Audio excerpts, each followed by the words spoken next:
യെയും ആനയെയും പറ്റി പറയുന്നു. പോലീസ് റേയെ ഹെൽപ്പ് ചെയ്യുന്നു. CT സ്കാൻ എടുത്ത സ്ഥലത്തേക്ക് പോലീസും റേയും ചെന്നു. പക്ഷെ അവിടെ ആരും തന്നെയില്ല.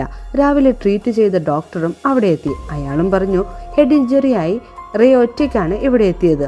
റേ സമ്മതിച്ചില്ല. തൻ്റെ ഫാമിലിയെ ഇവർ കിഡ്നാപ്പ് ചെയ്തെന്ന് പറഞ്ഞുകൊണ്ടേയിരുന്നു.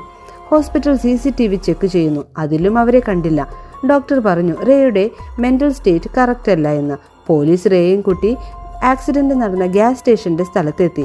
അപ്പോഴാണ് മനസ്സിലാവുന്നത് ആദ്യം ആക്സിഡന്റ് സംഭവിച്ച് ആന വീണപ്പോൾ തന്നെ മരണപ്പെടുന്നു. ബോധം വന്നപ്പോൾ റേയോട് ജോയന്ന കാര്യം ചോദിച്ചു. ജോയന്നയെ റേ തള്ളി.